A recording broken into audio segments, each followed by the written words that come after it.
Je m'appelle Hélène Marleau. J'ai 68 ans. Pendant la majeure partie de ma vie, j'ai été enseignante. Pas le genre d'enseignante qui fait les gros titres, juste celle, discrète, qui restait après les cours pour aider un enfant en difficulté avec la lecture ou qui achetait des crayons de couleur avec son propre salaire lorsque les budgets étaient réduits. J'ai épousé Gauthier, un homme qui croyait au travail constant et au rire lent. Ensemble, nous avons élevé un fils, Daniel. Gauthier est décédé il y a 10 ans, et depuis, je vis seule dans la maison que nous avons construite. La maison remplie de sa voix, de ses outils, de ses roses près du porche d'entrée. Cette maison était mon ancre.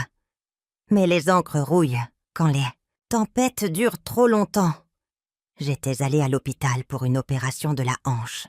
Les médecins m'avaient dit que ce serait une intervention de routine. Ce ne fut pas le cas. Complications, fièvre et le long silence des murs stériles ont prolongé mon séjour à 21 jours. 21 jours passés, allongés dans un lit étroit, à regarder la lumière ramper sur les plafonds blancs, croyant que je rentrerais bientôt chez moi, dans cette maison où l'écriture de Gauthier marquait encore les étagères du garage. Je comptais les jours comme des grains de chapelet. Quand le taxi m'a finalement déposé, je me tenais là, ma canne dans une main, ma petite valise dans l'autre. L'air sentait les roses de fin d'été. Mes roses, celles que j'avais plantées il y a 20 ans. Je m'attendais à ce que leur floraison m'accueille comme un membre de la famille. Au lieu de cela, mon fils se tenait à la porte avec un visage que je pouvais à peine reconnaître. Daniel ne m'a pas prise dans ses bras. Il n'a même pas pris le sac de ma main. Sa voix était plate, répétait une phrase qu'il avait attendu de prononcer. Il m'a regardé dans les yeux et a dit « Elle n'est plus à toi. Ne reviens pas. » Derrière lui, Claire, sa femme, s'appuyait contre le chambranle de la porte. Autour de son cou pendait le pendentif de perles que Gauthier m'avait offert pour notre 30e anniversaire. Elle le touchait nonchalamment, comme s'il avait toujours été à elle. Et plus loin à l'intérieur, sur mes fauteuils, étaient assis les parents de Claire, Evelyne et Richard, sirotant du thé dans ma porcelaine, comme si mon absence les avait invités à emménager. La scène était si surréaliste que j'ai cru un instant que je rêvais encore sous anesthésie. J'ai murmuré « Daniel, qu'est-ce que tu racontes ?» Sa mâchoire s'est crispée. « Tu as signé les papiers avant l'opération. La procuration. Nous avons décidé que c'était pour le mieux. La maison est à leur nom maintenant. Tu devras se rester ailleurs. » J'ai senti le couloir basculer sous mes pieds. Ma canne s'est enfoncée plus profondément dans le sol du porche.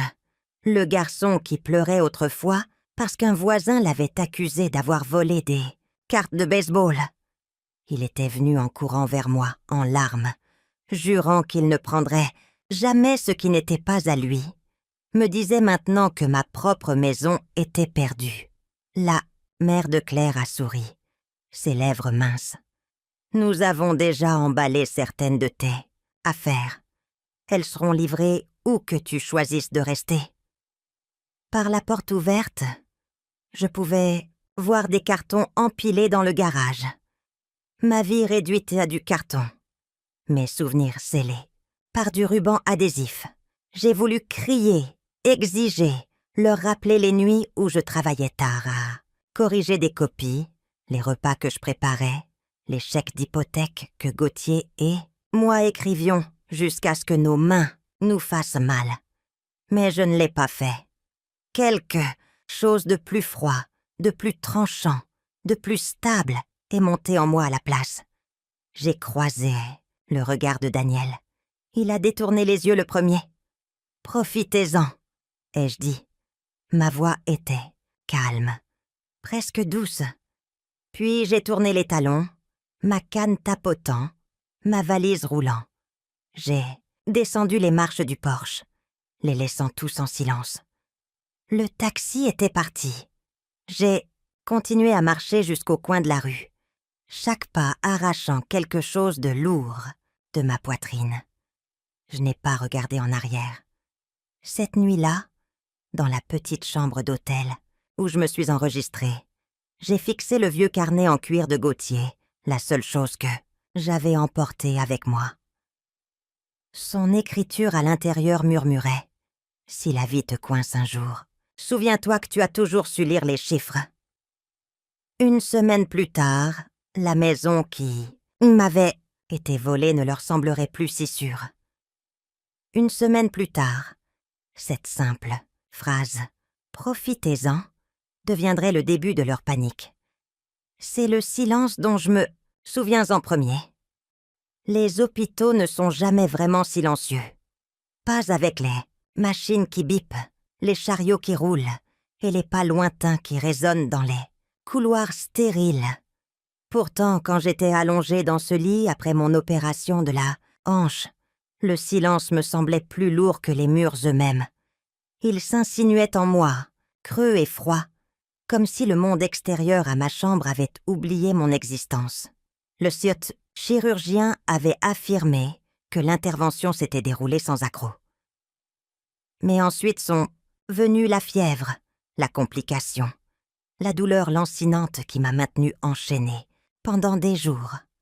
21 jours qui s'étiraient comme un lent goutte à goutte de temps. Mon corps luttait, mais mon esprit luttait contre toute autre chose. La solitude. J'essayais de me distraire avec les carreaux blancs au-dessus de ma tête. Ils ressemblaient à des pages vierges, trop propres, trop vides.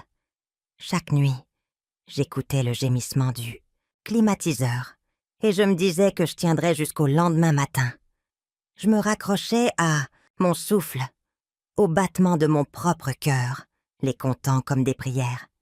Mais le silence de ma famille était plus tranchant que les points de suture sur ma hanche. Pas une seule fois le téléphone n'a sonné avec la voix de mon fils.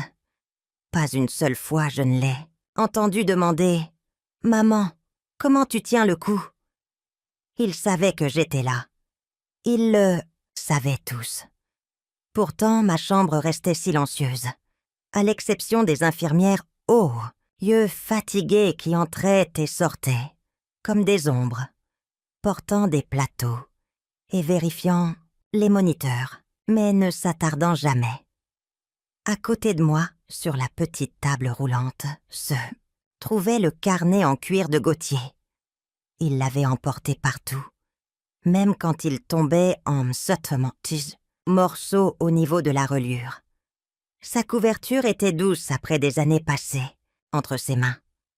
Quand il est mort, je n'ai pas pu supporter de m'en séparer.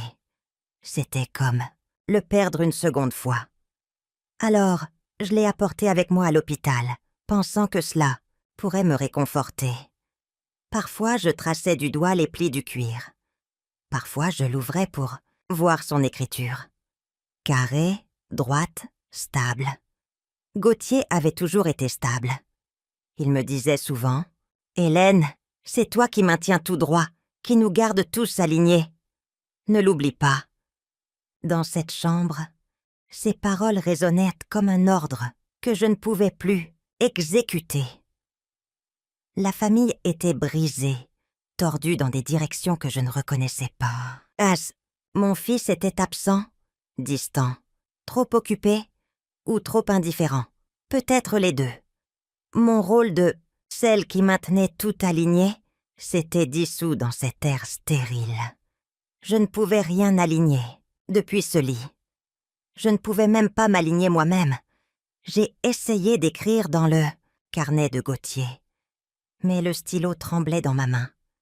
Mes mots étaient courts, inégaux, s'interrompant parfois en milieu de phrase. Que pouvais-je écrire? Que la femme qui préparait autrefois des dîners de Noël pour 30 personnes avait maintenant du mal à atteindre un verre d'eau? Que la mère qui veillait des nuits entières quand son fils avait de La fièvre gisait maintenant abandonnée dans la sienne. L'ironie était cruelle. Les nuits étaient les plus dures. La fièvre allait et venait par vagues, me brûlant puis me glaçant, jusqu'à ce que mes dents claquent. J'appuyais sur le bouton d'appel et une infirmière venait, avec des médicaments, ses pas feutrés, son visage éclairé uniquement par la lueur du moniteur. Elle ajustait la couverture et murmurait. Essayez de dormir. Je voulais lui demander de s'asseoir, juste de s'asseoir une minute, mais je ne l'ai jamais fait. La fierté me gardait silencieuse même quand la solitude me griffait la poitrine. Gauthier m'aurait réprimandé pour ça. Il aurait dit « Hélène, tu as donné ta vie aux autres, laisse quelqu'un être là pour toi. » Mais Gauthier n'était pas là. Seul son carnet l'était. Je le plaçais contre ma poitrine, espérant qu'il pourrait me réchauffer comme sa présence le faisait autrefois. 21 jours. C'est le temps qu'il m'a fallu pour comprendre tout le poids du silence. Je n'étais pas invisible pour le personnel de l'hôpital. Ils notaient ma fièvre, suivaient mon pouls, mesuraient ma douleur. Mais pour mon propre fils, pour ma propre chair et mon propre sang, j'étais invisible, oublié ou peut-être ignoré. Je ne pouvais pas décider ce qui était le pire. Je n'arrêtais pas de me dire « Peut-être que demain il appellera, peut-être que demain il viendra. » Chaque lendemain arrivait vide. C'était ça, la vérité. Des chaises vides à mon chevet. Un silence vide là où une voix aurait dû être. Des promesses vides de liens, familiaux qui étaient censés me soutenir quand je tombais. Et donc je restais là, les jours, glissant les uns dans les autres, m'accrochant au carnet en cuir de Gauthier, comme s'il était une main, un battement de cœur, un rappel qu'il fut un temps où je n'étais pas seule. Le matin où j'ai quitté l'hôpital, le ciel était clair et fin. La lumière s'étirait sur le pavé mouillé et l'air portait cette fraîcheur d'après la pluie.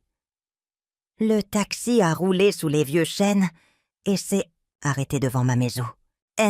J'ai remercié le chauffeur et lui ai dit que j'avais passé 21 jours à apprendre à me tenir debout. J'allais continuer à me tenir debout maintenant. Ma canne dans la main droite et ma valise dans la gauche. J'ai gravi les marches qui avaient autrefois ressemblé à une promesse. Avant que je puisse frapper, la porte s'est ouverte. Daniel emplissait l'encadrement. Il était plus grand que son père. Pourtant, il se penchait en arrière, comme si la distance pouvait adoucir ce qu'il s'apprêtait à dire. Ses yeux étaient du même bleu que j'avais embrassé le jour de sa naissance. Maintenant, ils semblaient clos, comme des volets dans une tempête. Pendant un instant, j'ai vu le garçon qui ne pouvait pas dormir s'il avait mal agi. Puis l'instant a disparu, et un homme se tenait là, qui avait répété une phrase et était prêt à la prononcer. « Elle n'est plus à toi, ne reviens pas. » Sa voix était plate.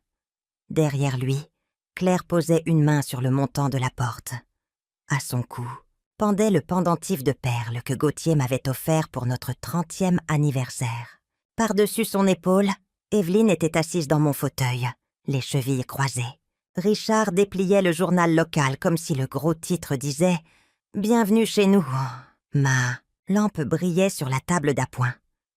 La photo de ma famille faisait face à leurs genoux. « Daniel !»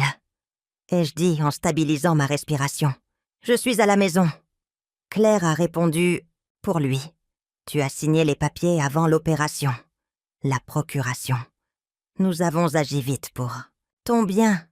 La maison est plus en sécurité avec mes parents pour l'instant. » Evelyne a posé sa tasse dans sa soucoupe avec un son sec. « Cette maison est trop grande pour toi, » a-t-elle dit. « Tu devrais être dans un endroit plus facile à gérer. » Son ton enrobait le mépris d'une fausse sollicitude. J'ai jeté un coup d'œil dans le couloir. Des cartons empilés en colonnes nettes étaient étiquetées de l'écriture soignée de Claire. Linge, livres, cuisine, Noël. Une vie classée par une main qui ne savait pas combien de recettes étaient scotchées à l'intérieur de ces livres de cuisine. Combien d'ornements en verre portaient encore les empreintes d'un garçon qui avait autrefois cru à la magie. J'ai pensé au chèque d'hypothèque que Gauthier et moi avions posté le lendemain de ses funérailles. La maison avait été notre promesse. Maintenant, c'était un décor pour le confort de quelqu'un d'autre. Daniel gardait sa main sur la poignée. Ses doigts blanchissaient là où il serrait le laiton. « C'est fait !» a-t-il dit. « Tu devrais trouver un autre endroit pour un moment. Nous enverrons tes affaires. » Je n'ai pas trouvé la faille où une erreur pouvait encore être corrigée. Dans les petites taches dorées près de ses pupilles, je voyais encore l'enfant qui avait un jour rendu un portefeuille perdu à l'épicerie. Cet enfant se tenait loin. Une distance mesurée en choix, pas en kilomètres. J'aurais pu contester la loi. Une procuration n'est pas un chèque en blanc. Certains transferts exigent des signatures et des témoins qu'ils n'avaient pas. J'aurais pu demander le pendentif. J'aurais pu demander 1 minute de silence seule dans ma cuisine. Au lieu de cela, le calme des nuits d'hôpital est revenu et m'a stabilisée. Si je parlais alors, je tomberais dans une querelle qui me rendrait petite. Je n'avais aucun intérêt à être petite. J'ai croisé le regard de mon fils et j'ai laissé le silence faire son travail. Puis je me suis reculée du seuil qui m'avait oubliée. « Profitez-en », ai-je dit. Les mots étaient réguliers et simples. Ils ont traversé l'espace et se sont posés. Le sourire de Claire s'est crispé. Le sourcil d'Evelyne s'est levé d'une fraction. Richard a cessé le froissement du papier journal. Daniel a dégluti. Pendant un instant, quelque chose comme un doute a bougé sous son expression et a disparu. Je me suis retournée et j'ai descendu les marches, la canne tapotant légèrement sur le bois. Une tige de rosier a effleuré ma manche. Une épine s'est accrochée, puis a lâché prise. Sur le trottoir, je me suis arrêtée pour respirer. Un voisin est passé en voiture et a levé 2 doigts du volant. J'ai incliné le menton en réponse. La maison derrière, moi bourdonnais de voix qui ne m'appartenaient pas. La clé dans ma poche correspondait à une porte qui ne s'ouvrirait pas aujourd'hui. Au coin de la rue, j'ai touché le carnet en cuir de Gauthier dans mon sac, chaud sous ma paume, plissé là où sa main l'avait tenu. C'était là. C'est une chose que personne n'avait mise en carton ou étiquetée. Je me suis mise en route, vers l'hôtel. J'étais une femme sans clé, mais pas sans mémoire, pas sans esprit, pas sans loi et sans courage tranquille. Je me suis enregistrée dans un petit hôtel ce soir-là, le genre d'endroit où personne ne pose de questions tant que vous donnez de l'argent liquide et que vous restez discrète. Les murs étaient beiges, le couvre-lit fin et la fenêtre donnait sur un parking, bourdonnant sous une seule lumière vacillante. Je ne cherchais pas le confort. Je cherchais la clarté. En posant ma valise usée sur la chaise, j'ai attrapé le vieux carnet de Gauthier, celui que j'avais glissé dans mon sac à main après la dispute. Je me suis assise sur le bord du lit, les ressorts grinçant sous mon poids, et j'ai ouvert le carnet. Les premières pages étaient remplies de son écriture précise, le genre de cursive S, oignée que j'avais aimé. Regardez quand nous étions plus jeunes. Il avait noté des registres de nos maigres revenus, agricoles, des notes sur les factures mensuelles, et nichés entre eux se trouvaient des rappels discrets. Mes yeux se sont arrêtés sur une ligne particulière, soulignée 2 fois. Ne signe jamais rien sans lire chaque mot. Mon souffle s'est coupé. Gauthier s'était toujours inquiété que notre gentillesse, ou plutôt ma tendance à faire confiance trop facilement, soit exploitée. Il l'avait dit parfois en plaisantant à moitié.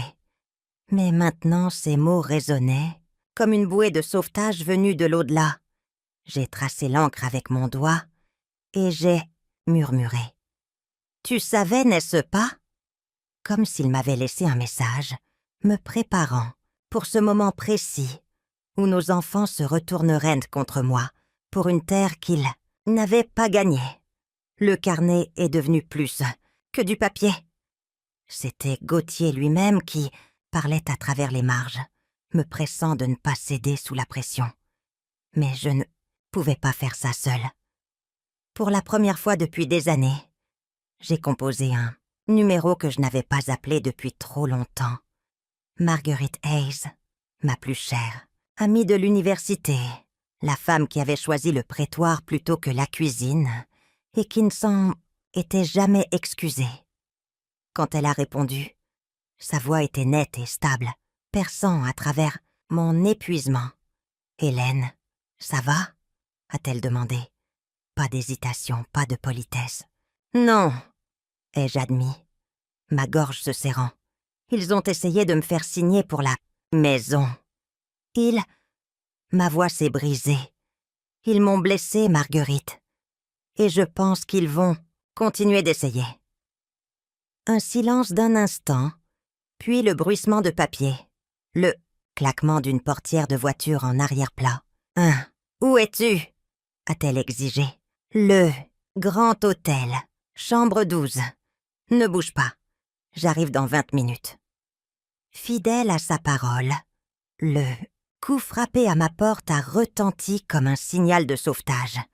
Marguerite est entrée d'un pas décidé, sa présence remplissant la petite pièce. Elle portait son tailleur gris, comme une armure, ses cheveux tirés en arrière, ses yeux féroces et inflexibles. À cet instant, elle était tout ce que je n'étais pas, confiante, décisive, prête pour la bataille. La voir, c'était comme regarder dans un miroir de ce que ma vie aurait pu être si je ne m'étais pas mariée jeune. Si je n'avais pas choisi la famille plutôt que l'ambition. Elle s'est assise en face de moi, a jeté un coup d'œil au carnet sur mes genoux et a dit « Gauthier a toujours été le plus prudent. Un homme bien. Voyons voir ce qu'il a laissé derrière lui. » Elle a feuilleté les pages avec la précision de quelqu'un habitué aux preuves, s'arrêtant à la même ligne, soulignée à laquelle je m'étais accrochée. Elle a levé les yeux, son regard se rétrécissant. « Il t'a laissé des instructions, Hélène. Il savait qu'un jour tu en aurais besoin. » Les larmes me sont montées aux yeux, mais Marguerite a secoué la tête. « Ne pleure pas maintenant. Les larmes ne protégeront pas ta maison. Le combat, si, et tu m'as à tes côtés. » Cette seule phrase a soulevé quelque chose en moi. Marguerite était l'incarnation des choix que j'avais autrefois, enviés mais que j'avais eu peur de faire.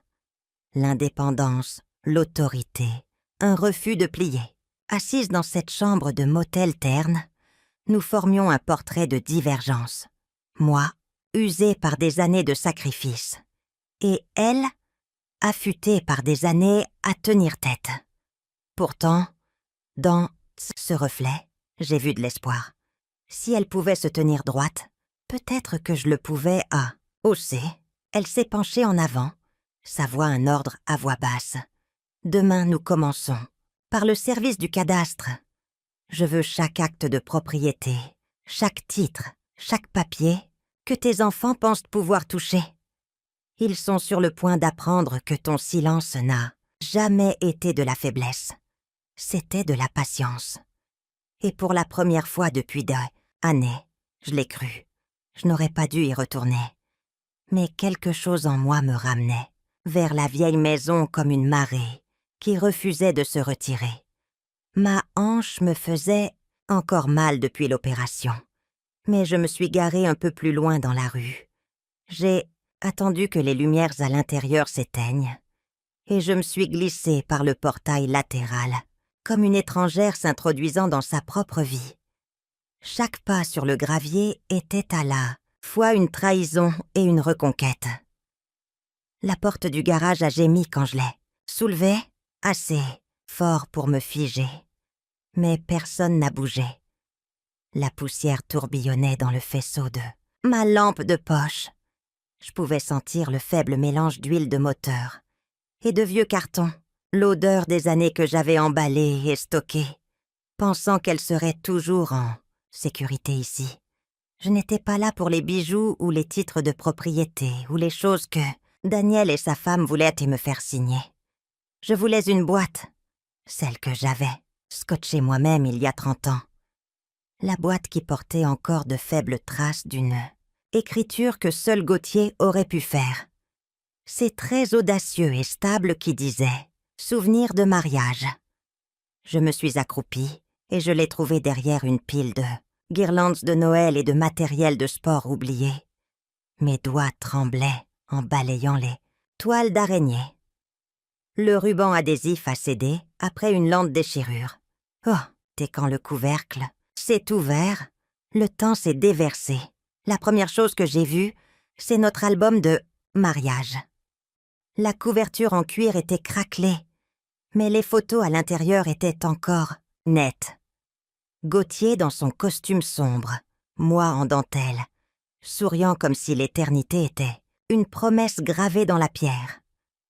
Ma gorge s'est nouée en traçant son visage. La façon dont sa main serrait la mienne, comme s'il ne la lâcherait jamais. Il ne l'avait pas fait. Même dans la mort, sa présence était dans chaque marche de mes jours. En dessous se trouvait la couverture de bébé de Daniel, jaunie sur les bords, douce après des années de lavage, puis des jouets, des petites voitures, un gant de baseball, un puzzle en bois que Gauthier avait poncé à la main. Ma lampe de poche a brillé sur un bocal rempli de billes. Daniel avait l'habitude de les aligner en rangées parfaites, se disputa, anti-férocement chaque fois que quelqu'un essayait de tricher au jeu. « C'est pas juste !» criait-il, les joues rouges, les poings serrés. L'équité comptait pour lui. La justice brûlait en lui quand il était garçon. Qu'était-il? Arrivé à ce garçon? Je me suis assise sur un tabouret, la boîte ouverte sur mes genoux, et les souvenirs ont coulé comme une rivière que je ne pouvais endiguer. J'ai vu Daniel à 10 en défendre un camarade de classe contre des brutes. Sa voix se brisant mais sa colonne vertébrale droite. Je l'ai vu à 16 ans sortir de la maison en claquant la porte après que Gauthier l'ait puni, mais se glisser dans la cuisine des heures plus tard pour murmurer « Je suis désolé, papa ». Et maintenant, le même garçon m'avait laissé allongé dans un lit d'hôpital pendant 21 jours, sans un mot. Le même garçon avait hoché la tête quand sa femme avait déclaré que et je ne faisais plus partie de la famille. Mes mains tremblaient en soulevant un petit cadre photo. C'était Daniel à 5 ans, souriant avec 2 dents en moins, tenant un marteau en jouet que Gauthier lui avait donné. Griffonné au dos de ma propre main, les mots « Mon petit défenseur de l'équité ». J'ai pressé le cadre contre moi, ma poitrine, et j'ai senti la guerre commencer en moi. Et s'il était seulement manipulé, ai-je pensé. Et si elle lui murmurait du poison à l'oreille, jusqu'à ce qu'il croie que je suis l'ennemi? Mais une autre voix, plus sombre et plus tranchante, a répondu. C'est un homme adulte. Il a fait son choix. Personne ne l'a forcé à détourner le regard quand tu étais abandonné dans cette chambre d'hôpital stérile.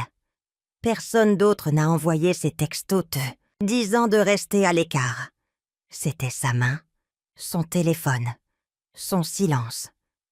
Le pardon me tirait, le ressent. Il m'en tirait plus fort. Le garage est devenu plus lourd, pesant comme un poids de fantôme. Je ne pouvais plus respirer là-dedans.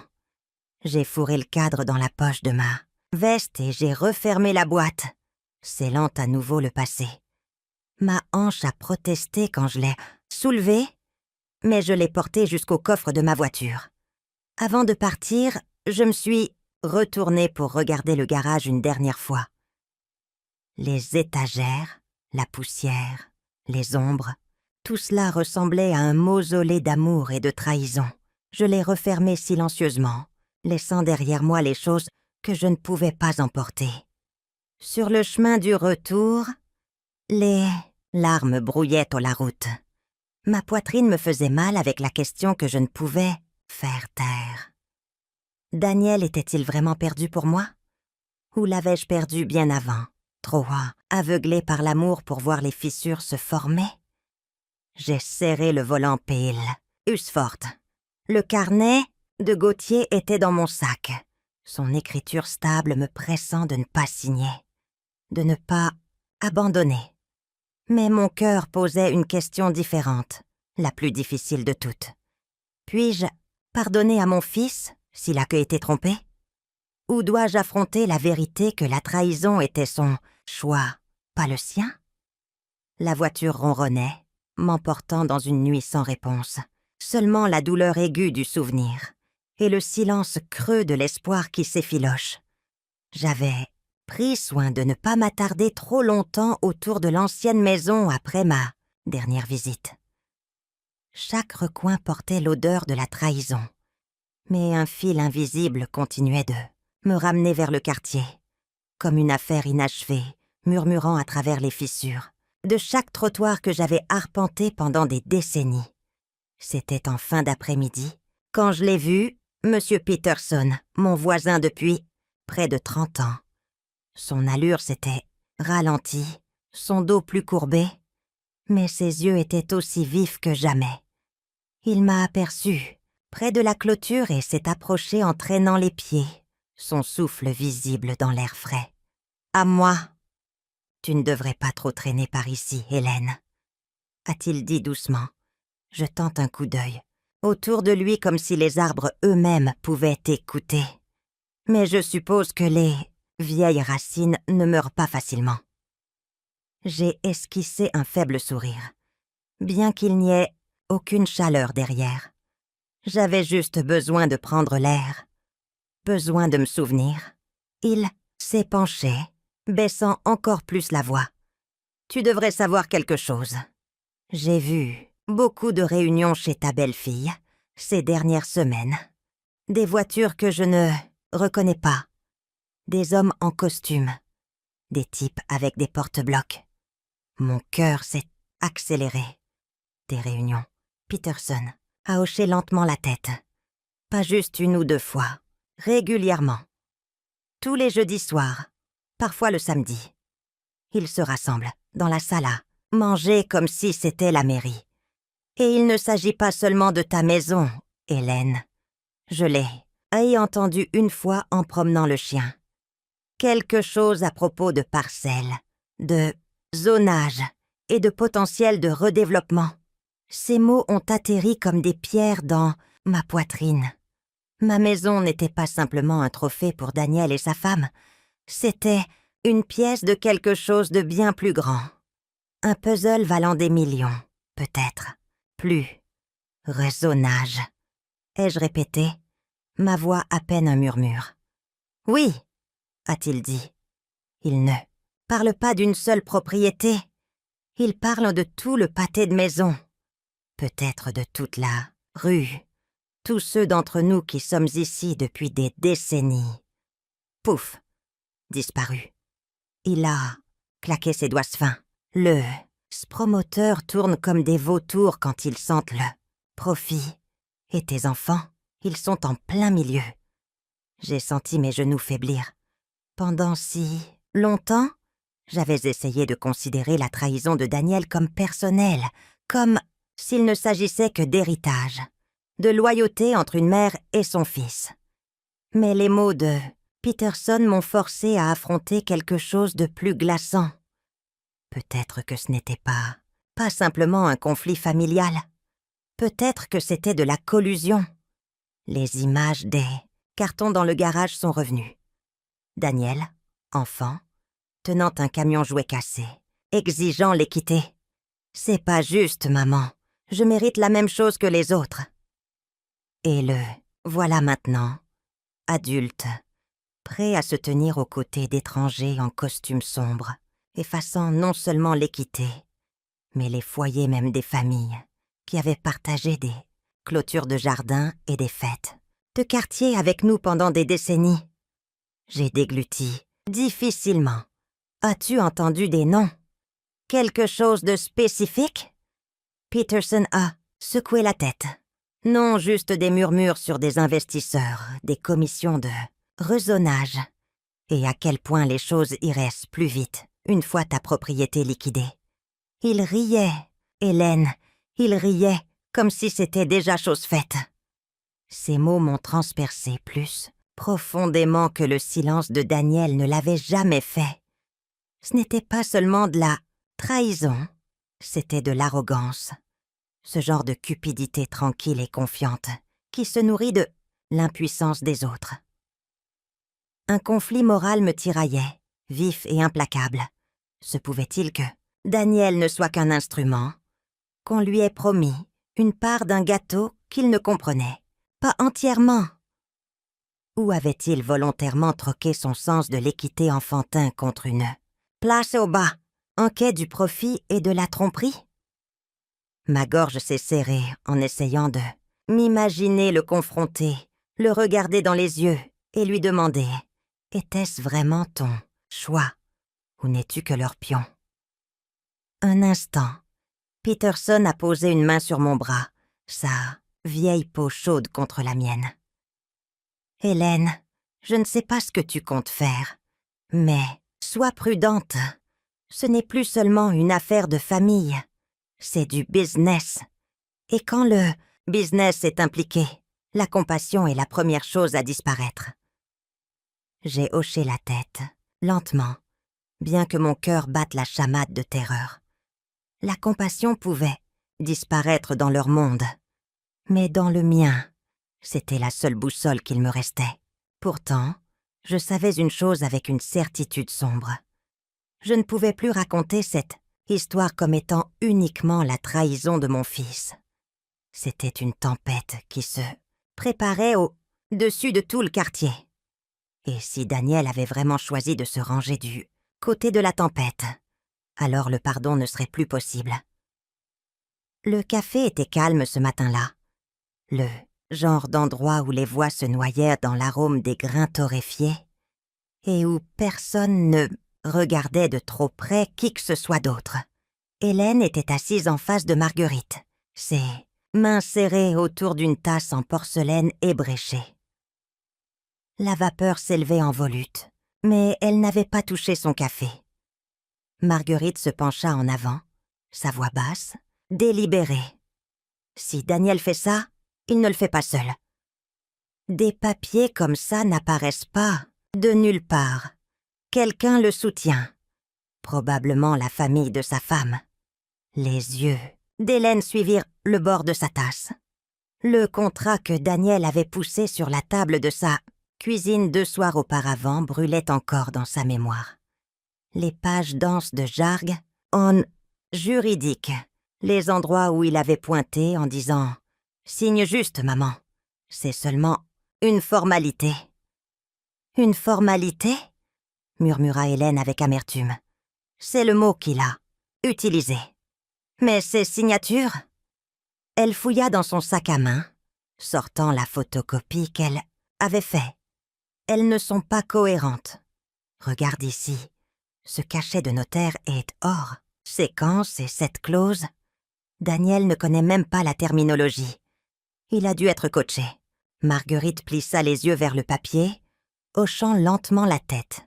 « Tu travaillais dans la conformité, n'est-ce pas?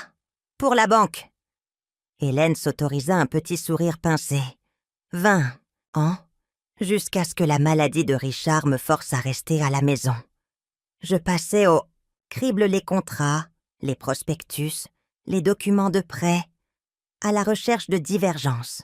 Les gens pensaient que j'étais juste une assistante. Mais j'ai appris à lire ce que les autres négligents. Elle tapota la page d'un doigt ferme. Ce n'est pas seulement bâclé, c'est frauduleux. S'ils obtiennent ma signature, Ils contrôleront non seulement l'acte de propriété de ma maison, mais aussi les droits de refinancement. Cela ouvre la porte à des accords de rezonage, à la revente de propriétés, à des profits de plusieurs millions. Le bourdonnement du café devint plus fort un instant. Des assiettes s'entrechoquant. Un éclat de rire d'un groupe près de la fenêtre. Mais à leur petite table d'angle, l'air se tendit. Marguerite expira lentement et lourdement. « Alors, quel est le premier coup ?» Hélène hésita. Sa gorge se serra comme si les mots eux-mêmes portaient la honte. Finalement, elle admit, sa voix tremblante. « Je n'ai pas peur de perdre la maison. La brique et le bois, ça peut se reconstruire. Ce qui me terrifie, c'est de perdre Daniel C. complètement. C'est mon seul enfant. Si je me bats contre lui, si je traîne son nom devant les tribunaux, je ne sais pas s'il en restera quoi que ce soit entre nous. » Ses yeux brillèrent, mais elle refusa de laisser les larmes couler. Au lieu de cela, elle agrippa les papiers, ses jointures pâles. La main de Marguerite traversa la table, recouvrant celle d'Hélène. La chaleur était un ancrage, une ancre contre la tempête intérieure. « Écoute-moi, » dit-elle, son ton ferme mais tendre. « Personne, ni fils, ni famille, ne vaut la peine de se perdre. Ils peuvent abuser de ton amour, ils peuvent le tordre. Mais ta dignité, ton intégrité, c'est la partie que personne n'a le droit de voler. » Hélène déglutit difficilement, sa poitrine se soulevant et s'abaissant. « Mais il est toujours ce petit garçon que j'ai élevé. Je revois son visage à 8 ans, courant du jardin, avec des taches d'herbe et des genoux écorchés. Je l'entends m'appeler maman. » Les yeux de Marguerite s'adoucirent, mais sa voix s'aiguisa.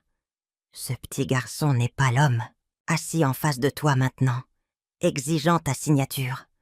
Cet homme fait des choix cruels. Si tu ne te défends pas, il t'entraînera dans sa chute, et peut-être tout ton quartier avec lui. » Un lourd silence s'installa. Hélène fixa son café, levant finalement la tasse à ses lèvres. Le liquide était tiède, amer. Elle se força à avaler.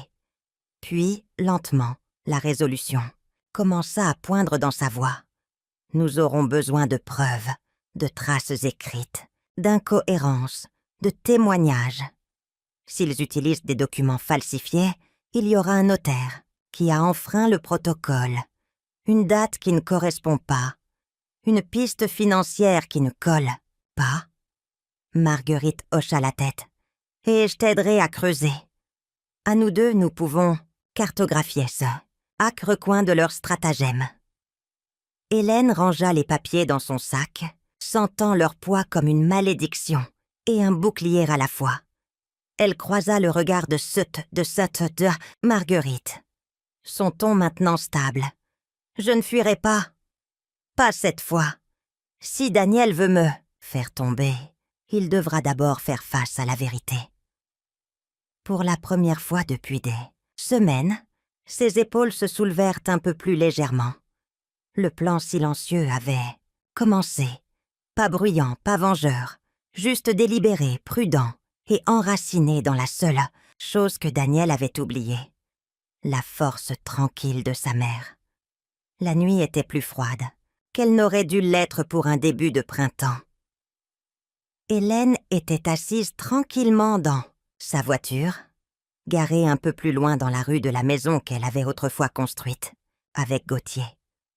Le moteur était éteint, ses mains croisées sur ses genoux, et le seul son était le faible tic-tac du capot qui refroidissait. Elle se disait qu'elle voulait seulement voir les lumières pour rassurer son cœur, que la maison était toujours debout, toujours réelle, même si elle ne lui appartenait plus. Par la fenêtre du salon, une lumière dorée se déversait sur la rue. C'était chaleureux, presque théâtral, comme un décor de scène destiné à convaincre tout passant que la joie vivait à l'intérieur. Hélène bougea sur son siège, se penchant juste, assez pour voir la table de la salle à manger. Sa table, dressée pour 5. À l'intérieur, Daniel se tenait au bout de la table, levant un verre. Claire, toujours l'hôtesse parfaite, rejeta ses cheveux derrière son oreille, en riant de quelque chose qu'Evelyne avait dit. Et là, sur la chaise que Gauthier occupait chaque dimanche soir, était assis Richard, le père de Claire. Il se penchait en arrière, comme s'il était le propriétaire des lieux, une main posée, nonchalamment sur le bras du fauteuil, l'autre tenant un verre de vin rempli dans le cristal d'Hélène. Le son d'un rire étouffé parvenait même à travers les vitres fermées de sa voiture. Ce n'était pas clair, juste un bourdonnement. Mais Hélène le reconnaissait dans ses os, le rythme de l'exclusion. Autrefois, cette pièce avait résonné des rires d'enfance de Daniel, de la voix de baryton de Gauthier racontant des histoires.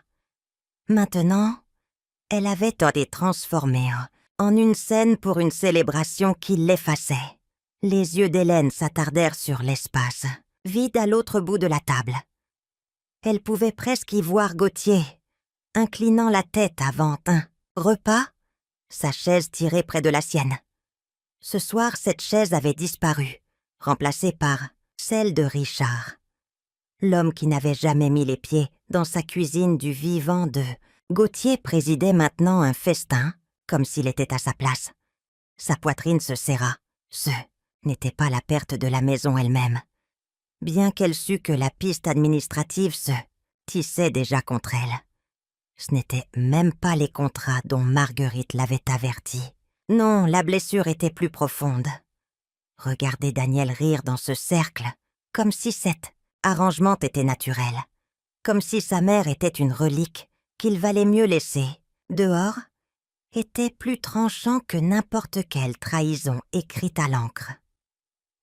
Hélène appuya son front contre le volant, laissant le cuir frais la stabiliser. « N'entre pas, murmura-t-elle, bien que sa main tressaillît vers la poignée de la porte. Elle voulait faire irruption par cette porte, exiger pourquoi son fils avait remplacé sa place à table si rapidement, si négligemment. Elle voulait lui demander s'il se souvenait des nuits où elle restait éveillée pour garder cette même maison. Les nuits où la maladie de Gauthier rendait l'argent rare et où elle faisait des doubles services pour payer l'hypothèque.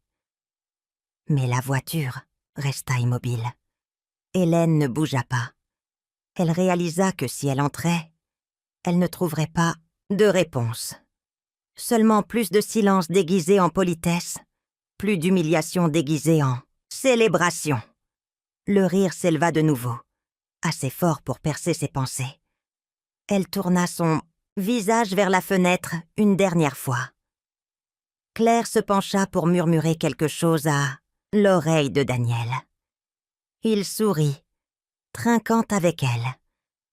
Hélène observa ses yeux, ces mêmes yeux qu'elle avait autrefois tenus contre sa poitrine de nouveau-né, et ne vit aucune trace d'hésitation, aucune lueur de culpabilité. Un instant, elle se demanda s'il avait remarqué sa voiture garée dans l'ombre. S'il l'avait fait, il n'en donna aucun signe. Il était trop occupé à leur appartenir. Hélène se redressa sur son siège. Le calme l'entourait, lourd et tranchant, mais elle refusa de le laisser l'écraser. Elle sortit les clés de la poche de sa veste et mit le contact. La voiture se mit à ronronner doucement, sa vibration stable sous ses mains.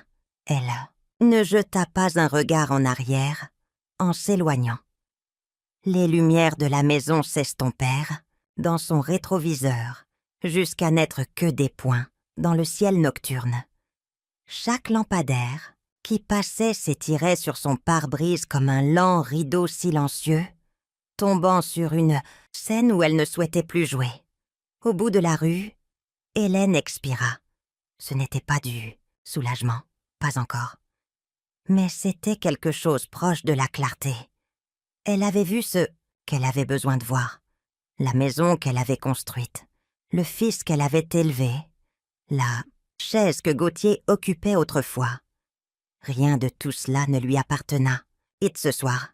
Et peut-être, pensa-t-elle, était-ce le début de quelque chose qu'elle n'avait pas encore osé nommer, la liberté. Marguerite arrive le lendemain matin avec un dossier en cuir marron, sous le bras. Elle avait l'air presque désolée, comme si le simple fait de le porter était lourd. Hélène remarqua le tremblement dans les mains de son amie, alors qu'elle posait le dossier, sur la petite table de la cuisine. « Je ne voulais pas y croire non plus, » murmura Marguerite. Mais les chiffres ne mentent pas. Le cœur d'Hélène battait contre ses côtes. Depuis des semaines, elle sentait le malaise. De petites incohérences dans son solde bancaire. Des chuchotements dans des conversations interrompues quand elle entrait dans une pièce. Le rire creux de Daniel et Claire au dîner. Mais c'était différent. C'était la preuve. Marguerite ouvrit la fermeture éclair du dossier. En sortirent des relats, EV bancaire imprimé, ligne après, ligne de transaction froide. Les yeux d'Hélène les parcoururent lentement. Chacun portait son nom en gras dans le coin supérieur. Mais elle savait qu'elle n'avait rien autorisé de tout. Cela, ici, dit Marguerite en tapotant la première feuille de son index. 21 jours. Chaque jour où tu étais à l'hôpital. Hélène se pencha plus près.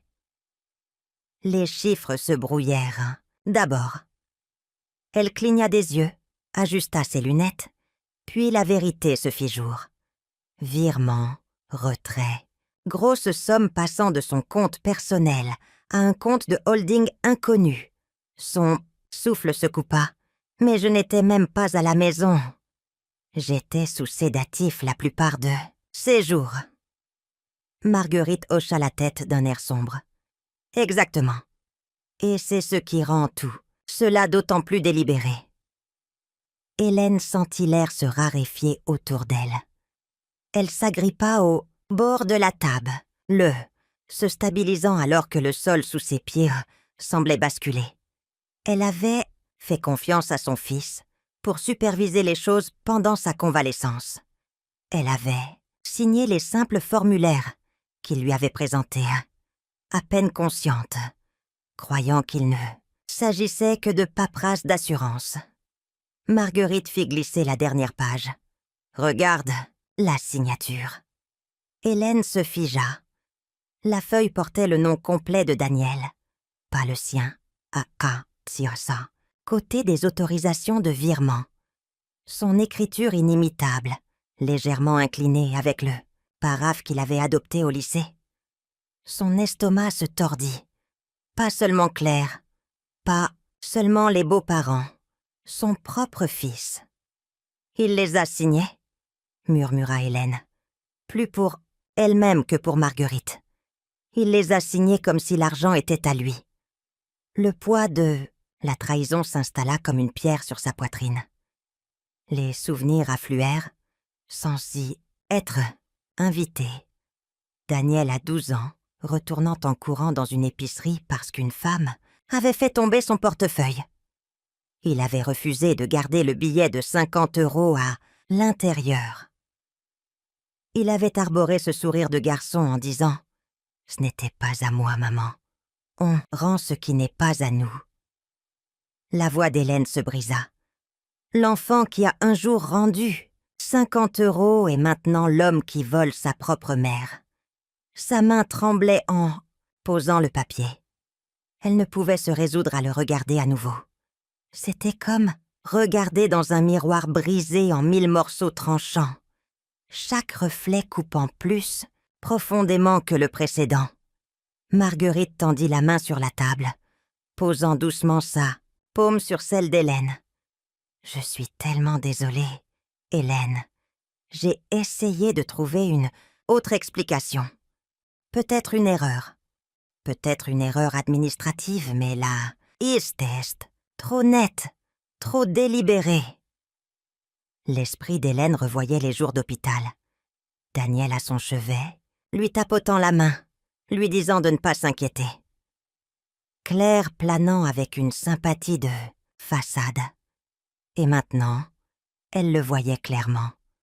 Comment les documents s'étaient glissés devant elle alors qu'elle dérivait entre conscience et sommeil, induit par la morphine. Comment son propre fils s'était penché, un stylo à la main, non pas pour la protéger, mais pour la piller. Les larmes montèrent, mais elle les refoula. Pleurer ne réécrirait pas la vérité. Pleurer ne rendrait pas ce qui avait été pris. Au lieu de cela, elle murmura. Il les a choisis. Eux, plutôt que moi. Marguerite serra sa main plus fort. Ou peut-être a-t-il choisi la cupidité. Parfois, ce n'est que ça. Hélène se leva, marcha lentement jusqu'à la fenêtre et regarda le jardin tranquille. Les roses que Gauthier avait plantées fleurissaient toujours, ignorant que la famille autrefois nourrie entre ses murs s'était fracturée. La maison semblait la même. L'air sentait la même chose. Mais rien à l'intérieur n'était plus en sécurité. Derrière, elle, la voix de Marguerite était stable. Cette piste est le fil rouge, Hélène. Suis-le et tu sauras exactement ce qu'ils ont fait. Et peut-être que ça te donnera la force de faire ce qui doit être fait. Hélène ferma les yeux. L'écho de ses paroles antérieures lui brûlait la poitrine. L'enfant qui rendait un portefeuille vole maintenant sa propre mère. Ce n'était pas seulement de l'argent qui avait été pris. C'était le dernier fil fragile d'innocence auquel elle s'était accrochée. La croyance que Daniel, peu importe à quel point il était égaré, portait encore la bonté qu'elle avait autrefois vue en lui. Maintenant, elle savait, et savoir était à la fois sa blessure la plus profonde et son arme la plus affûtée. L'air extérieur était vif ce soir-là, le genre de froid qui s'infiltrait dans les vieux os. Hélène serra son châle plus fort autour de ses épaules alors qu'elle se tenait dans l'ombre de la maison qu'elle avait autrefois considérée comme une seconde maison. Chaque recoin du bâtiment lui semblait familier. Le grincement des gouttières, la légère rouille des charnières de la porte latérale. C'était la même porte que Daniel avait utilisée adolescent, se faufilant pour des virées nocturnes, rentrant à pas de loup avant l'aube. Elle hésita, le cœur lourd. Suis-je en train de m'immiscer dans le monde de mon fils ou de réclamer ce qui m'appartient de droit? La pensée lui brûlait la poitrine. Elle actionna le loquet. Il céda avec un doux soupir métallique. À l'intérieur, des voix étouffées parvenaient du couloir. Hélène s'arrêta, chaque nerf en alerte. Elle reconnut le ton net et policé d'Evelyne, tranchant le silence. La voix plus grave et mesurée de Richard suivit. Les mots coupèrent le souffle d'Hélène. Le raisonnage passera une fois que les finances seront réglées. Utiliser les comptes d'Hélène nous a donné la couverture parfaite. Personne ne remettra en question les virements. Son pouls martelait. Mes comptes, mon nom. Elle s'approcha, ses chaussures effleurant à peine le parquet. La lumière de la cuisine se déversait dans le couloir, une flaque dorée qu'elle n'osait pas traverser. De l'ombre, elle sortit le petit enregistreur que Marguerite lui avait glissé dans la paume plus tôt dans la journée. Juste au cas où, avait dit Marguerite. Hélène l'alluma. Le rire de Richard, lui, écorcha les oreilles. La beauté de la chose, Evelyne, c'est que Daniel lui-même a donné son accord. La loyauté familiale a toujours été, et son point faible. Les mots la frappèrent comme une lame. Hélène chancela, le dos contre le mur. Daniel, non seulement trompé, mais complice. Le garçon qui avait un jour rendu le portefeuille perdu d'un étranger avec chaque euro à l'intérieur, maintenant lié à des voleurs, complotant contre sa propre mère. Sa gorge se serra. Elle voulait crier, faire irruption dans la pièce et exiger des réponses. Mais la force tranquille des années la retint. Au lieu de cela, elle écouta, chaque phrase se gravant, comme de l'acide. Et puis, son bras fut tiré en arrière. Une main rude et soudaine se referma sur son poignet. Elle haleta, l'enregistreur manquant de lui glisser des doigts. Howard se tenait là, son visage sombre et sévère. Ses yeux, autrefois ceux de son doux fils, la fixaient maintenant avec une froideur qu'elle reconnaissait à peine. « Qu'est-ce que tu fais ici, mère ?» Sa voix était basse, chargée de menaces. Il serra son poignet plus fort, assez pour la faire grimacer. « Tu nous espionnes? Après tout ce qu'on a fait pour te protéger ?» Les lèvres d'Hélène tremblaient, mais son regard resta ferme. « Me protéger de la vérité que vous avez choisi d'enterrer. De la tache que vous avez laissée sur cette famille. » Howard se pencha plus près, son souffle chaud contre sa joue. « Tu ne comprends pas dans quoi tu t'es fourré. Pars maintenant ou je te jure que tu le regretteras. » Le silence s'étira, lourd, comme du plomb. Evelyn et Richard s'étaient levés de table, leur visage tendu par la prise de conscience. La pièce était enroulée de tension, chaque personnage attendant que l'autre craque. Et puis des pas, lourds, mesurés, indéniables. La porte d'entrée s'ouvrit à la volée. « Police judiciaire, écartez-vous !» En un instant, la pièce bascula. Des agents en blousons chauds, ombres inondèrent l'espace, leurs voix impérieuses, leur présence écrasante. Evelyn se figea en plein mouvement. L'arrogance de Richard se mua en panique. Des papiers s'éparpillèrent de la table, alors qu'un agent les saisissait. La prise de Howard sur Hélène se desserra, sa main tombant comme si elle était brûlée. Il regarda les badges qui brillaient sous les lumières, l'incrédulité étranglant son visage. Hélène se redressa, son poignet lancinant, mais son esprit intact. Elle jeta un coup d'œil vers l'entrée, où se tenait Marguerite, calme et résolue, son téléphone toujours à la main. Leurs regards se croisèrent, et à cet instant, Hélène comprit. Marguerite avait déclenché le signal bien avant qu'Hélène ne se glisse par cette porte latérale. Pour la première fois depuis des années, Hélène sentit le sol bouger sous ses pieds. Non pas à cause de la trahison, mais à cause de la justice qui entrait enfin. Et bien que son cœur saignât encore pour le garçon qui avait un jour rendu un portefeuille avec une telle fierté, elle savait que l'équilibre du pouvoir avait changé. La porte d'entrée s'ouvrit avec un fracas qui secoua le couloir. En un instant, des agents en veste bleu marine inondèrent la maison, leurs bottes martelant le parquet poli, leurs voix nettes et autoritaires. « Police, restez où vous êtes !» Claire poussa un cri strident, sa voix perçant. Le chaos. Elle agrippa ses perles, son visage se tordant en un masque d'indignation. Evelyn et Richard eurent à peine le temps d'échanger un regard surpris, avant que deux agents ne leur tirent les bras dans le dos, faisant claquer l'acier froid des menottes autour de leurs poignets.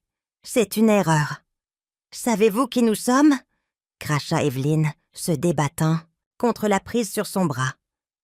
Le visage de Richard devint crâme. « Voici, nous avons des avocats.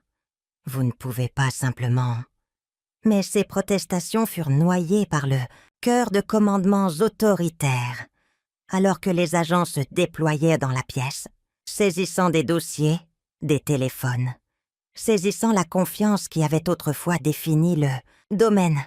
Daniel se tenait figé près de la cheminée. Son verre de vin lui glissa des doigts et se brisa contre le marbre de l'âtre, le liquide rouge s'étalant comme du sang à ses pieds. Nian regarda autour de lui comme si le sol sous ses pieds s'était ouvert, avalant le monde qu'il pensait connaître.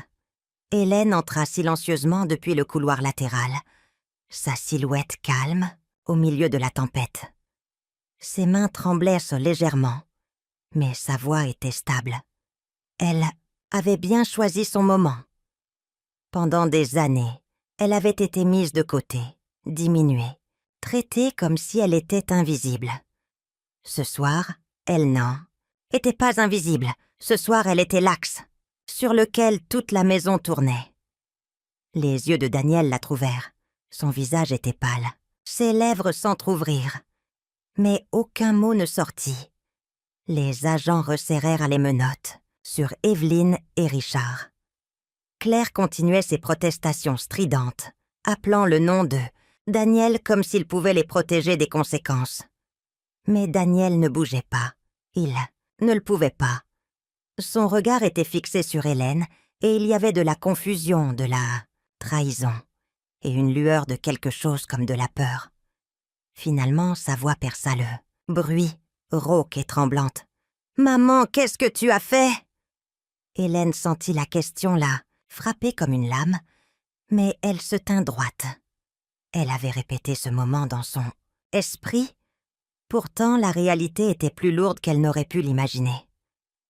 Son fils, son unique fils, la regardait non pas avec amour, mais avec accusation. Daniel fit un pas en avant, sa voix se brisant d'incrédulité. « Pourquoi ? Pourquoi m'as-tu fait ça ? À nous !» Sa main tremblait en désignant le chaos autour d'eux, les agents fouillant dans les tiroirs, la vue de sa femme et de ses beaux-parents emmenés menottés. « Tu as tout détruit. » « Pourquoi ? Maman, pourquoi ferais-tu ça à ta propre famille ?» La pièce devint silencieuse à l'exception des sanglots étouffés de Claire et du cliquetis des menottes. Même les agents semblaient marquer une pause, leurs yeux se tournant vers Hélène. Hélène prit une longue inspiration. Les années de silence, le poids de l'abandon, les nuits où elle avait pleuré seule, tout cela pesait sur sa poitrine. Mais quand elle parla, sa voix était stable. « Non, Daniel, » dit-elle doucement, ses mots tranchant le silence comme une lame. « Je ne t'ai pas fait ça. » Ses yeux se huilèrent dans les siens, inébranlables, forts. « C'est toi qui m'as fait ça. » Les mots restèrent suspendus dans l'air. Pendant un battement de cœur, le visage de Daniel se décomposa comme s'il avait été frappé. Sa bouche s'ouvrit, mais aucun son ne sortit. Ses épaules s'affaissèrent. Sa poitrine se souleva, et pour la première fois, il parut plus petit, comme le garçon qu'elle avait connu autrefois, pris dans un mensonge dont il ne pouvait s'échapper. Hélène tourna brièvement son regard vers les agents, puis de nouveau vers son fils. « Tu les as choisis, » continua-t-elle, son ton bas mais ferme. « Tu les as laissés m'utiliser. Tu m'as tourné le dos quand j'avais le plus besoin de toi. Et ce soir, Daniel, ce soir, il ne s'agit pas de moi qui te trahis. Ce soir, il s'agit de toi qui fais face à ce que tu as fait. » Daniel secoua faiblement la tête, ses lèvres tremblant. « Non, non, maman. Tu ne comprends pas. Tu... » Mais ses mots s'éteignirent, alors qu'Évelyne criait depuis le couloir, sa voix dégoulinant de venin même alors qu'on l'entraînait. « Elle t'a ruiné, Daniel. Elle a tout ruiné. » Hélène sentit la piqûre, mais elle ne broncha pas. Au lieu de cela, elle s'approcha de son fils, sa main planant comme si elle allait le toucher, mais s'arrêtant juste avant. « Je t'aime encore », murmura-t-elle si doucement que lui seul pouvait l'entendre. « Mais l'amour ne signifie pas que je resterai silencieuse pendant que tu les aides à me détruire. » Les genoux de Daniel semblèrent fléchir. Il s'agrippa au bord du manteau de la cheminée pour se stabiliser, son visage un champ de bataille entre le déni et la prise de conscience. naissante. Hélène se tourna vers les agents, sa voix claire et résolue maintenant. « Emmenez-les !» Et sur ce, le raid reprit, le chaos s'emparant à nouveau, haut de la pièce. Les cris d'Evelyne résonnèrent dans le couloir. Richard jura furieusement. Claire sanglotait dans ses mains manucurées. Et Daniel resta figé sur place, fixant sa mère comme s'il ne savait plus qui elle était, ni qui il était. Pour la première fois, Hélène s'autorisa une profonde respiration. Le pouvoir avait changé de camp, la vérité avait été dite.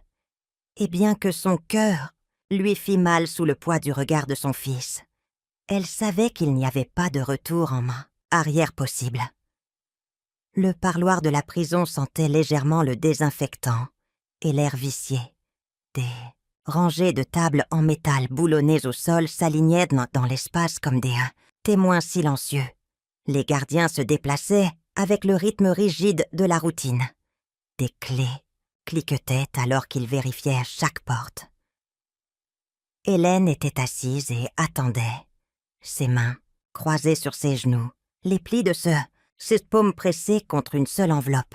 C'était l'écriture de Gauthier sur le devant. Elle l'avait portée pendant des années, ne sachant jamais si elle parviendrait à leur fils.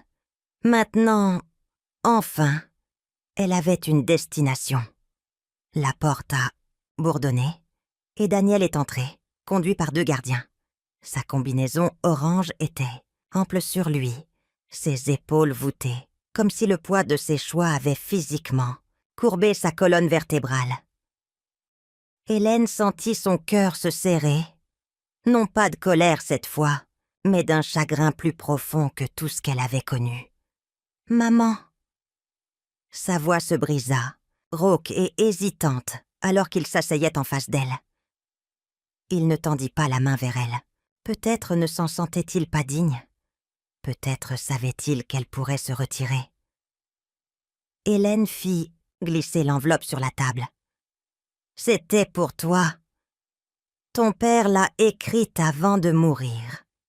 Il voulait que tu saches certaines choses. » Daniel la fixe comme si elle pouvait le brûler.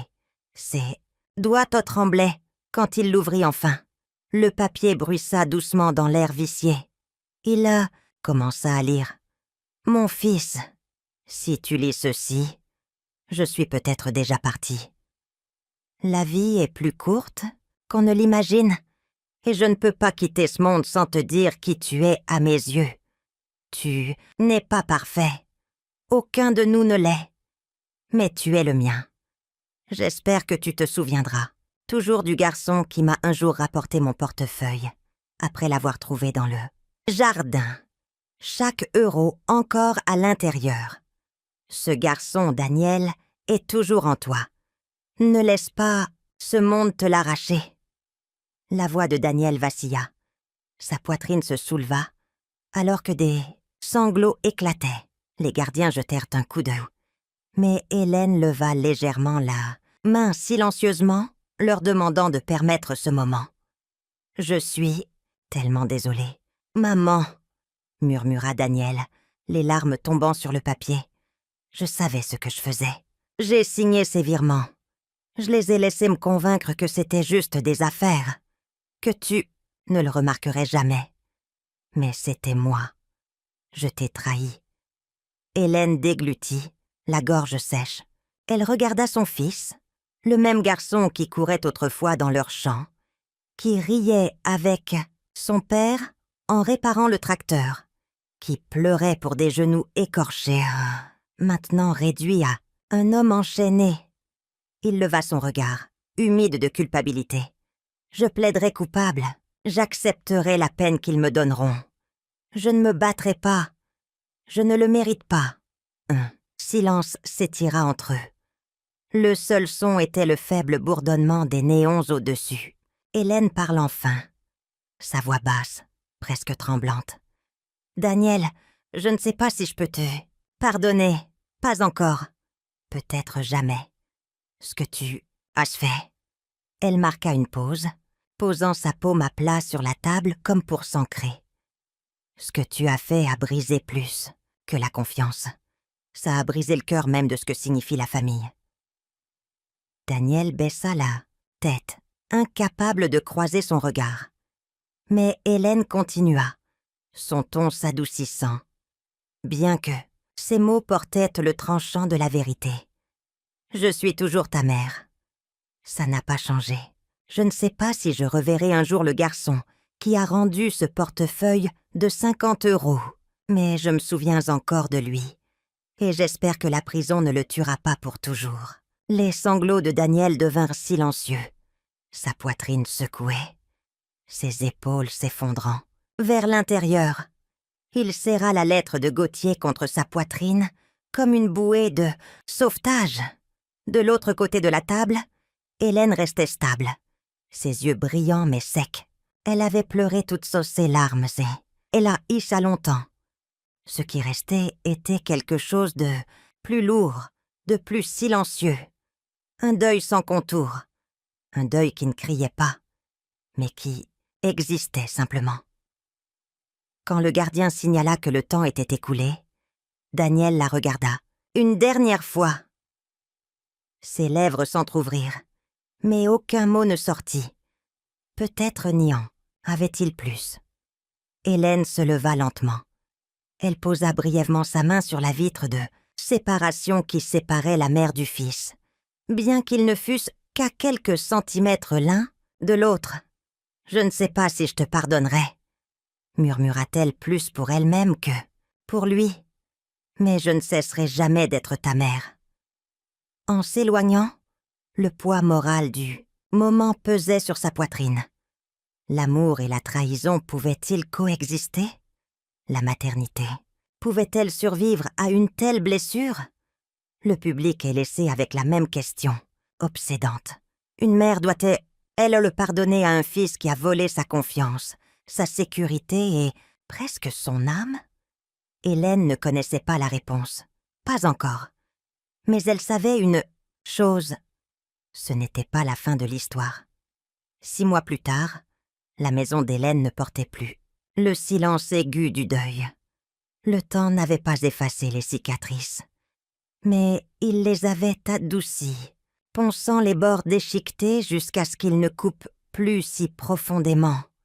Par un matin frais de fin de printemps, elle se tenait dans son jardin, avec un petit fagot de bouture, de roses dans les mains. La terre sentait le frais, la promesse, et pour la première fois, depuis longtemps, elle sentait le courage de recommencer. Le parterre de fleurs où Evelyne avait autrefois arraché chaque rosier était nu. Le sol durci et parsemé de mauvaises herbes, tenaces. Hélène s'accroupit, ses genoux craquants, et pressa ses paumes dans la terre. Elle se souvint de la voix de Gauthier la taquinant doucement des années auparavant. « Tu aimes ces roses plus que moi, n'est-ce pas ?» Elle avait ri à l'époque, essuyant la terre sur son tablier.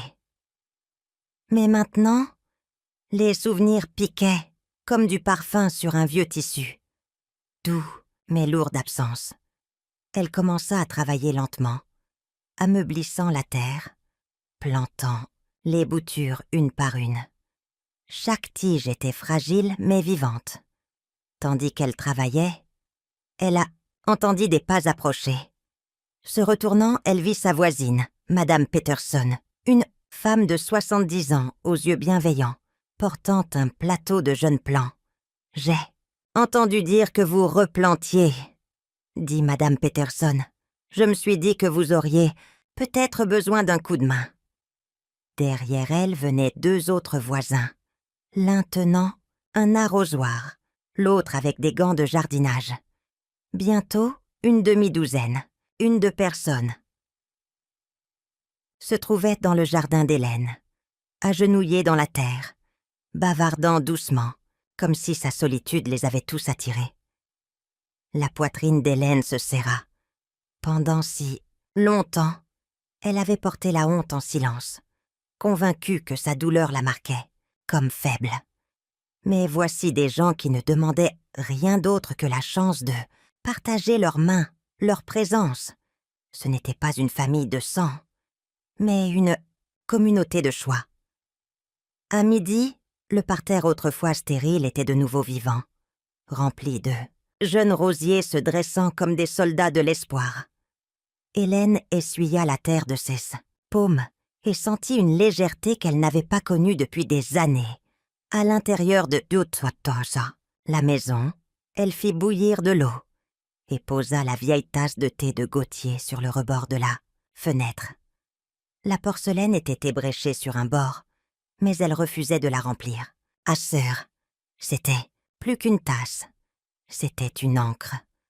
Gauthier y avait bu chaque matin, et maintenant elle se tenait là comme un témoin silencieux de ses petites résurrections. Elle versa le thé, laissant la vapeur s'enrouler dans la lumière du soleil, et porta la tasse à la fenêtre. Assise là, elle contempla les roses fraîchement plantées. Certaines prendraient racines, d'autres non, mais peu importait. L'acte de planter lui-même était un vœu. « La vie continue », murmura Hélène, à voix haute, répétant la phrase que Gauthier lui disait chaque fois qu'il lui tendait du thé. « Maïla, profites-en. » Mais cette fois, elle ne le disait pas à lui. Elle ne le disait à personne d'autre. Elle le dit doucement, délibérément, à elle-même. Pendant des années, elle avait donné, sacrifié, enduré, toujours pour les autres, toujours pour une famille qui n'avait pas réussi à la voir. Maintenant, enfin, elle se donna, et la permission de savourer le calme, de revendiquer une vie non pas définie par la trahison, mais par la renaissance. Les roses dans le jardin se balançaient doucement dans la brise, la lumière du soleil scintillant sur leurs tendres feuilles. Elle imagina qu'un jour, quand elles fleuriraient, l'air porterait leur parfum dans sa maison, se mêlant à la vapeur de son thé. Et à ce moment-là, elle respirerait profondément, non pas avec chagrin, mais en paix. Le poids qu'elle portait, du crime de Daniel, de la cruauté d'Evelyne, de ses propres questions sans réponse, ne disparaîtrait jamais. Le pardon restait une énigme. Pouvait-elle pardonner à son fils? Devait-elle le faire? Hélène ne le savait pas, et peut-être ne le saurait-elle jamais. Mais ce qu'elle savait, c'est qu'elle avait survécu, que la survie elle-même était une sorte de vengeance silencieuse contre l'obscurité. Elle prit un et autre gorgée de thé, la chaleur se répandant dans sa poitrine.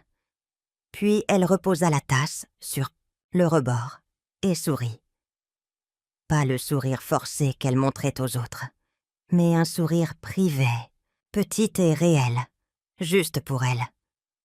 Les roses refleuriraient, et elle aussi. Si c'était vous, pardonneriez-vous à votre fils? Ou la survie sans pardon est-elle suffisante? Partagez votre histoire dans les commentaires. J'adorerais connaître vos pensées.